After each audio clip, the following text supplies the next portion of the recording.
Hello students, आज exercise 3.1 के question number 5 and 6 करते हैं। चलिए स्टार्ट करते हैं। क्वेश्चन नंबर 5,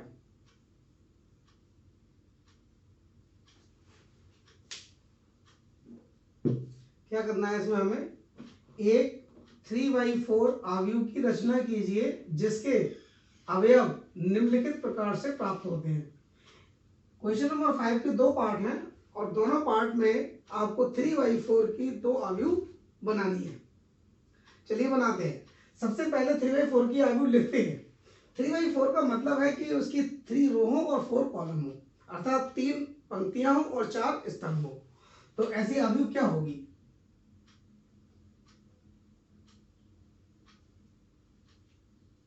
कोटि 3/4 का आव्यूह ए मान ले रहे हैं, ए से प्रदर्शित करेंगे इसको। तो क्या होगा? 3 रो और 4 कॉलम। तो पहली रो में A11, A12, A13, A14 और दूसरी रो में A21, A22, A23, A24 और तीसरी रो में A31, A32, A33, A34। अब आप देखिए इसमें रो कितनी है। रो होती है हॉरिजॉन्टल अर्थात क्षैतिज, 1 2 3, 3 तो रो है। और कॉलम कितने हैं? कॉलम अर्थात स्तंभ वर्टिकल होते हैं अर्थात ऊर्ध्वाधर होते हैं, 1 2 3 4। तो इसलिए इसका जो ऑर्डर होगा वो होगा 3/4। कोटि को इंग्लिश में ऑर्डर कहते हैं। तो हमें ये इसमें टोटल कितने अवयव अर्थात एलिमेंट है? 3 चौक 12 अर्थात 12 अवयव है ये।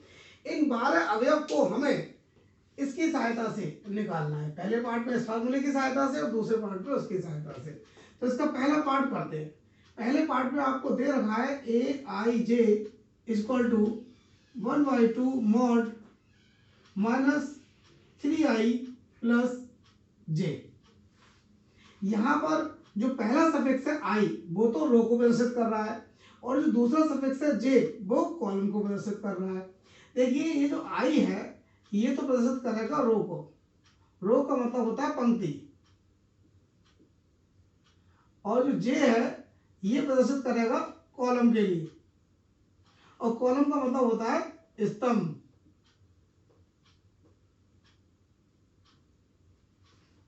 तो इसमें हमें ये सभी एलिमेंट निकालने हैं, एक एक करके हम निकालते हैं। चलिए सबसे पहले हम आई की जगह 1 और जे की जगह 1 रखेंगे इसके अनुसार। तो हमारे पास आएगा A11। चलिए रखते हैं, आई की जगह 1 रखिए और जे की जगह भी 1 रखिए। तो ये आपका हो जाएगा 1/2 -3 + 1 कितना होगा? -2। अब आप बताइए -2 का जब आप मॉड लेंगे मॉड तो प्लस का 2 हो जाएगा और 2 से 2 कट जाएगा और कितना आएगा? 1 आएगा। अर्थात A11 की वैल्यू कितनी आई? 1। ठीक है, अब निकालते हैं A12।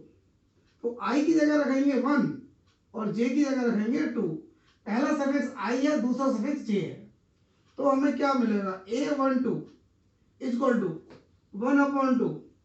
आई की जगह 1 रखना है तो जब 1 रखोगे तो -3i आएगा और प्लस जे की जगह 2 रखना है तो ये हो जाएगा -3 + 2 अर्थात -1 और -1 का जब आप मॉड लोगे तो +1 ही आएगा।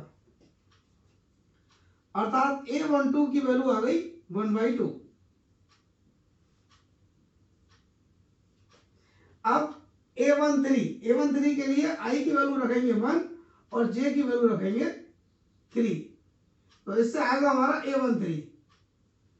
तो रखते हैं। चलिए 1/2 मॉड के अंदर आई की वैल्यू रखेंगे 1 तो ये -3 रहेगा और प्लस जे की जगह रखेंगे 3। -3 + 3 कट जाएगा और कितना आएगा? 0 और 0 को किसी से भी भाग करो 0 ही आएगा। अर्थात A13 बराबर आ गया 0। अब आई की जगह रखेंगे 1 और जे की जगह रखेंगे 4 तो ये होगा हमारे पास A14।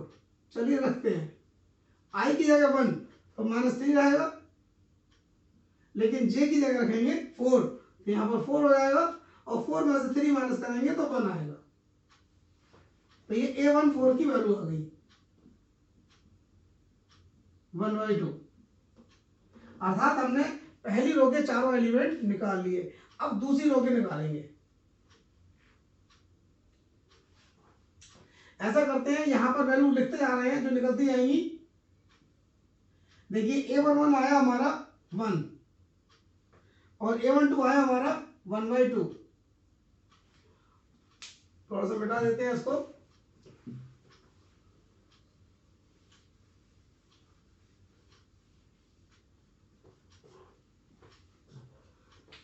तो ये आया हमारा A13 आया हमारा 0 और A14 आया हमारा 1/2।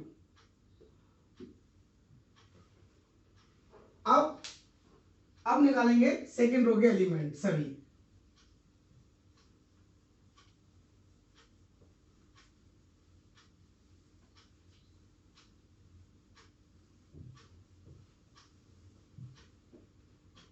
अब I की जगह रखेंगे 2 और J की जगह रखेंगे 1। तो क्या मिलेगा हमें A21।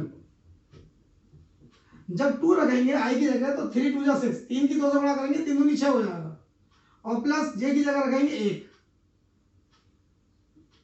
तो -6 + 1 अर्थात -5, और जब आप मॉड लेंगे तो ये +5 हो जाएगा, अर्थात A21 की वैल्यू आ गई 5/2। अब आप क्या करेंगे, I की जगह 2 रखेंगे और J की जगह 2 रखेंगे। यहां देखते जा रहे हैं, हम रखते जा रहे हैं। अब रखेंगे 2 और 3, फिर रखेंगे 2 और 4। चलो रखते हैं। तो ये हो जाएगा हमारा A22 = 1/2, और यहाँ पे जब 2 रखेंगे तो 3 दूनी 6 हो जाएगा, और प्लस का 2 और 1/2 -6 + 2 अर्थात -4,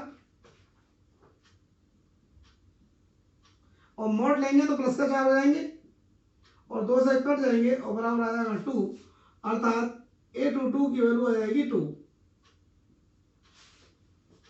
अब क्या करेंगे 2 3, अर्थात I की जगह रखेंगे 2 और J की जगह रखेंगे 3।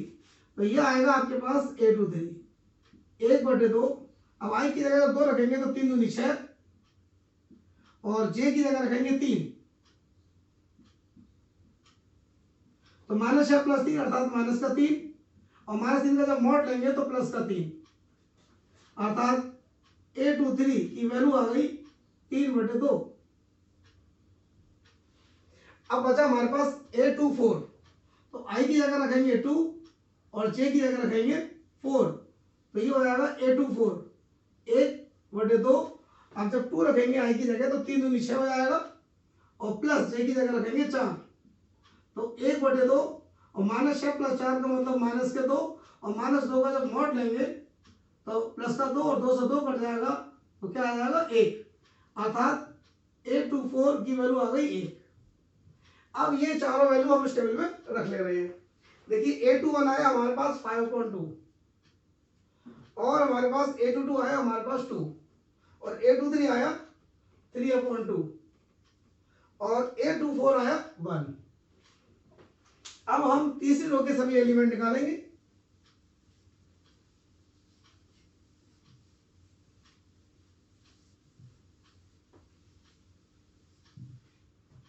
इसके लिए हम I की जगह 3 1 3 2 3 3 3 4 ऐसे रखेंगे। चलिए सबसे पहले रखते हैं 3, I की जगह 3 और J की जगह 1। तो ये हो जाएगा A31 1/2। जब आप 3 रखेंगे I की जगह तो 3 3 9, -9 और +1, ये हो जाएगा 1/2, और -9 + 1 -8, और -8 का जब आप मॉड लेंगे तो ये हो जाएगा +8, और 2 चौक 8, कितना आ गया 4, अर्थात A31 = आ गया 4। अब आप क्या करेंगे, I की जगह रखेंगे 3 और J की जगह रखेंगे 2, 3 और J की जगह 2। तो ये हो जाएगा हमारे पास A32 = 1/2। तो ये 3 रखेंगे तो I 3 3 9 और प्लस के 2 और 1/2, और ये -7, और -7 का जब मॉड लेंगे तो +7 हो जाएंगे। जब मॉड लेते हैं तो माइनस की क्वांटिटी प्लस की हो जाती है, तो इसलिए A32 बराबर आ जाएगा 7/2। अब हम क्या करेंगे, आई तो 3 रहेगा सब में, आई तो सब में 3 है, बस जे की वैल्यू बदल रही है, तो I इक्वल टू 3 और J इक्वल टू 3, दोनों ही 3, तो A33 इक्वल टू हो जाएगा 1/2 माइनस के 9 और प्लस के 3, 3 3 9 प्लस 3, तो ये हो जाएगा 1/2 और माइनस के 6, और जब आप मॉड लोगे तो ये हो जाएगा प्लस के 6 और 2 3 6 बराबर 3, अर्थात A33 की वैल्यू आ जाएगी 3। एक वैल्यू बची हमारे पास लास्ट, जिसमें हम I की वैल्यू 3 रखेंगे, लेकिन J इक्वल टू हम क्या रखेंगे 4, तो A34 इक्वल टू हो जाएगा 1/2 माइनस के 9 प्लस के 4, और ये हो जाएगा हमारा 1/2 माइनस के 5, और जब मॉड लेंगे तो प्लस के 5/2 हो जाएगा, अर्थात A34 की वैल्यू हो जाएगी 5/2। ये सभी वैल्यू हम इस प्रैक्टिस में रख देंगे, तो ये हमारी है 4, और फिर आइए हमारे पास 7/2, और फिर आइए हमारे पास 3, और फिर आइए हमारे पास 5/2। इस तरह से हमारे पास ये मैट्रिक्स आ गई, जिसका ऑर्डर 3/4 है, अर्थात इसकी कोटि 3 × 4 है, और यही हमारा आंसर हो गया। तो इसी तरह इसका सेकंड पार्ट आप कर लेंगे, जो कि काफी आसान है। इसमें आई की जगह यही सारी वैल्यू रखेंगे और जे की जगह ये, जो इस तरह से रखते चले जाएंगे और सभी एलिमेंट की वैल्यू निकाल के मैट्रिक्स में रख देंगे, सेकंड पार्ट हो जाएगा। अब करते हैं क्वेश्चन नंबर 6।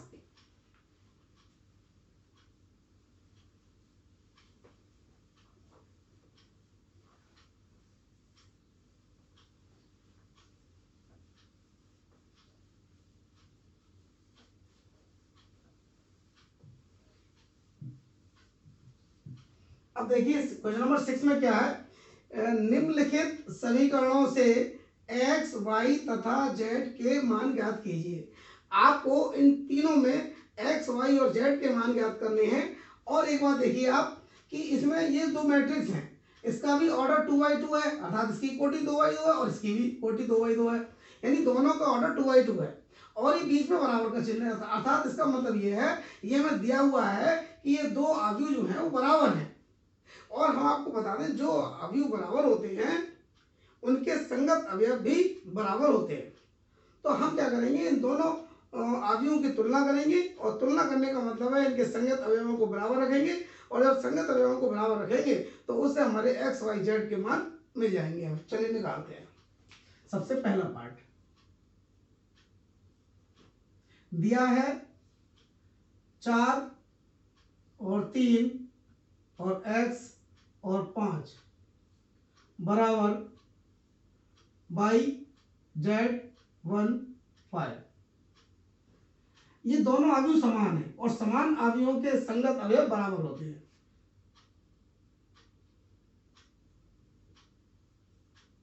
समान अवयवों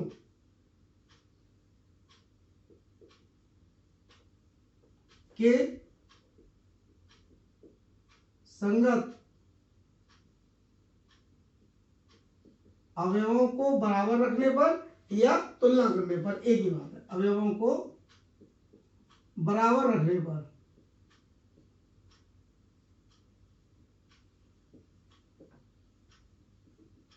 चलो रखो। देखिए यहाँ पर 4 पहला एलिमेंट, यहाँ पर y है, तो y बराबर 4 हो गया। यहाँ पर 3 है, यहाँ पर z है, अर्थात z का मान 3 हो गया। यहाँ पर x है, यहाँ पर 1 है, अर्थात x का मान 1 हो गया, और 5 की जगह 5 तो है ही, तो बस आंसर आ गए हमारे पास, x, y, z के मान आ गए। बहुत आसान। सेकंड पार्ट देखते हैं, x plus y 2 5 plus z xy बराबर 6 2 5 8। फिर वही करेंगे, समान अवयवों के संगत अवयवों को बराबर रखेंगे।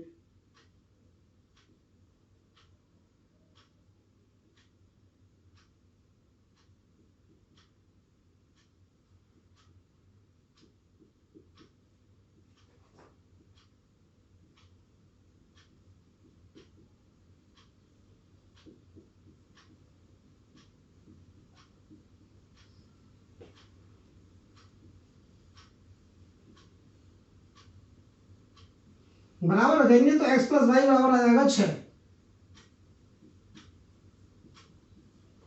और यहां तो 2 की जगह 2 है, कोई बात नहीं, 5 प्लस जेड बराबर आ जाएगा 5, और एक्स वाई बराबर आ जाएगा 8। हमारे पास 3 समीकरण मिल गई, समीकरण मान लो 1 2 3। अब हमें करना क्या है, इन तीनों समीकरणों से एक्स वाई जेड के मान निकालने हैं। हमें एक बात दिख रही है यहाँ पर कि जेड का मान तो यहीं से आ जाएगा समीकरण 2 से, तो पहले तो जेड का मान निकाल लेते हैं समीकरण 2 से। समीकरण 2 से जेड बराबर हो जाएगा 5 माइनस 5, ये 5 उधर चले जाएंगे तो माइनस के हो जाएंगे, और ये कट जाएंगे, बराबर आ जाएगा 0, यानी जेड का मान 0 आ गया। अब हमारे पास दो समीकरण है, एक समीकरण 1 और एक समीकरण नंबर 3। आप देखिए दोनों ही समीकरण एक्स वाई में हैं, तो इन दोनों से ही एक्स वाई के मान निकलेंगे। तो ऐसा करते हैं, समीकरण 1 से एक्स का या वाई का मान निकाल के समीकरण 3 में रख दे रहे हैं। चाहे तो एक्स का मान निकाल लो वाई के पदों में, और चाहे तो वाई का मान निकाल लो एक्स के पदों में, और उसे समीकरण 3 में रख देते हैं। तो लिख देते हैं समीकरण 1 से वाई बराबर 6 माइनस एक्स, मतलब एक्स को ले रहे हैं, ये वाई का मान समीकरण 3 में रखने पर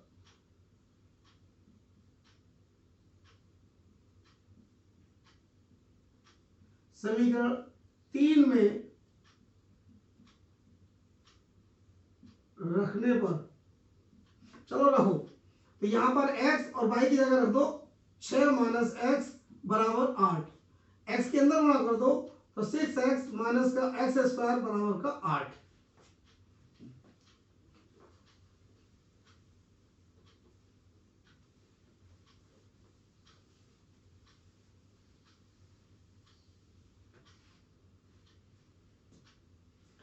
अब यहाँ पर ऐसा करते हैं, 8 को इधर ले आते हैं, तो ये हो जाएगा 6x माइनस के एक्स स्क्वायर माइनस के 8 बराबर 0। अब ऐसा करते हैं, ये माइनस का एक्स स्क्वायर है, इसको प्लस का एक्स स्क्वायर बनाने के लिए हम इसमें माइनस से गुणा कर दे रहे हैं। माइनस से जब गुणा कर देंगे तो ये हो जाएगा माइनस के 6x और प्लस के एक्स स्क्वायर और प्लस के 8 इक्वल टू 0। अब ये जो समीकरण है ये द्विघात समीकरण तो है, लेकिन मानक रूप में नहीं है, तो इसको मानक रूप में लिख लेना है। मानक रूप का मतलब होता है सबसे पहले एक्स स्क्वायर का पद, फिर एक्स और फिर कांस्टेंट अर्थात अचर पद। मानक रूप हमारा ये होता है a x square plus b x और प्लस सी, तो इसी फॉर्म में हम इसको लिख ले रहे हैं। तो सबसे पहले एक्स स्क्वायर का पद अर्थात एक्स स्क्वायर और फिर माइनस 6x और प्लस 8 बराबर 0। अब यहां पर हम क्या करेंगे, गुणनखंड करेंगे इसके। अब 8 के ऐसे गुणनखंड करो जिनका योग 6 हो, तो देखो 8 के ऐसे गुणनखंड जिनका गुणा करो तो 8 आए, 4 दूनी 8, और उनको जोड़ो तो कितना है, 6 आए। तो ये जो 6 आपको दिख रहे हैं समीकरण में, इस 6 की जगह पर हम 4 प्लस 2 लिखेंगे। तो यहाँ पे जो ये गुणनखंड का तरीका है जो आप 9th क्लास में पढ़ चुके हैं। अब इस x के अंदर गुणा करेंगे और माइनस के भी अंदर गुणा करेंगे, तो ये हो जाएगा एक्स स्क्वायर माइनस के 4x और माइनस के 2x और प्लस के 8 इक्वल टू 0। इन दोनों से आप देख रहे हैं x कॉमन आ रहा है, चलो कॉमन ले लो, और इन दोनों से माइनस का 2 कॉमन आ रहा है, तो चलो माइनस का 2 भी कॉमन ले लो, और इन दोनों से ये जो ब्रैकेट है ये आप देख रहे हो तो समान है, तो समान ब्रैकेट को कॉमन ले लेंगे, तो ये आ जाएगा x माइनस 2 बराबर 0। यहां से x के दो मान आ गए, एक 2 और एक 4। जब इसको रखेंगे 0 तो x का मान 2 आएगा और इससे 4 आ जाएगा। x के दो मान आ गए तो y के भी अब 2 मान आएंगे। देखो जब x बराबर 2 तब y कितना होगा, देखिए y बराबर है 6 माइनस एक्स, तो 6 माइनस 2 अर्थात 4। तो आप ऐसा समझो जब x का मान 2 है तो y का मान 4 है। ये मैंने क्रमित युग्म के रूप में लिख दिया है, पहले x बाद में y, इसको क्रमित युग्म कहते हैं। जब x का मान रखेंगे 4 तब y बराबर हो जाएगा 6 माइनस 4 बराबर 2, और इसको भी क्रमित युग्म में लिख दे रहे हैं, तो ये हो गया 4,2। और z का मान आपका 0 आ चुका है।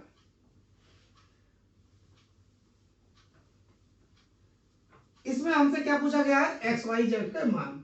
तो देखो कैसे लिखेंगे, अतः एक्स वाई जेड के मान रखेंगे कैसे हम, जब x का मान 2 था तब y का मान तो 6 था, लेकिन z तो 0 ही रहेगा, इसमें कोई बदलाव नहीं है। जब x का मान 4 था, y का मान 2 था, लेकिन z इसमें भी 0 था। तो ये हमारे आंसर आ गए। हमारे x y z के मान दो तरीके से आ गए, तो दोनों हमें लिखने पड़ेंगे। ये हमारा आंसर आ गया।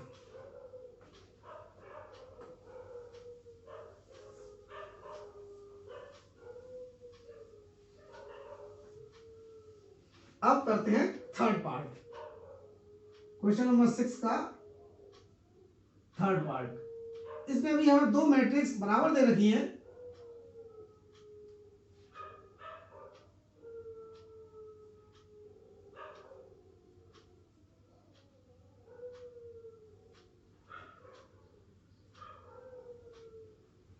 नाइन 5 7, इससे भी हमारी 3 समीकरण बनेंगी। तो पहले वो 3 समीकरण बनाते हैं, समान अवयवों को बराबर रखेंगे। तो इसमें हो जाएगा हमारा x plus Y plus Z बराबर 9, x प्लस जेड बराबर 5, y प्लस जेड बराबर 7। ये हो गई समीकरण नंबर 1, ये हो गई समीकरण नंबर 2, ये हो गई समीकरण नंबर 3। अब देखो, इससे एक्स वाई जेड मान निकालने की कई सारे तरीके हो सकते हैं। आप देखिए, समीकरण 1 में से समीकरण 2 घटा दो। जब 1 में से 2 घटाओगे तो एक्स और जेड कट जाएंगे, बाई बराबर 9 आ जाएगा। आप चाहो तो समीकरण 1 में से 3 घटा दो। जब 1 में से 3 घटाओगे तो बाई और जेड कट जाएंगे, एक्स का मान आ जाएगा घट के। तो कैसे भी कर सकते हैं, समीकरण 1 में से 2 घटा दो, 3 घटा दो, कोई भी घटा दो। समीकरण 1 माइनस 2, 1 में से 2 घटाओ। चलो पहले लिख लो, x plus Y plus Z बराबर 9, और दूसरा है x प्लस जेड बराबर 5। और जब घटाएंगे तो क्या होगा, x x कट जाएगा, z से z कट जाएगा, यहाँ बचेगा y, और 9 में से 5 घटाएंगे तो कितना आएंगे 4। एक आंसर। दूसरा ऐसा करिए, समीकरण 1 में से 3 भी घटा लीजिए। चलो लिख लो पहले, x plus Y plus Z बराबर 9, और तीसरी है y प्लस जेड बराबर 7। चलो घटाते, y से y कैंसिल, z से z कैंसिल, यहाँ बचेगा केवल x, और 9 में से 7 घटाएंगे तो 2 आ जाएंगे। भाई x भी आ गया, y भी आ गया। अब z का मान चाहे समीकरण 2 से निकालो, चाहे समीकरण 3 से निकालो, चाहे समीकरण 1 से निकालो। समीकरण 2 में x का मान रख दो तो आ जाएगा z, 3 में y का मान रख दो तो आ जाएगा z, और समीकरण 1 में x y दोनों रख दोगे तो आ जाएगा z। किसी से भी निकाल सकते हैं। चलिए समीकरण 2 से निकालते हैं, समीकरण 2 से।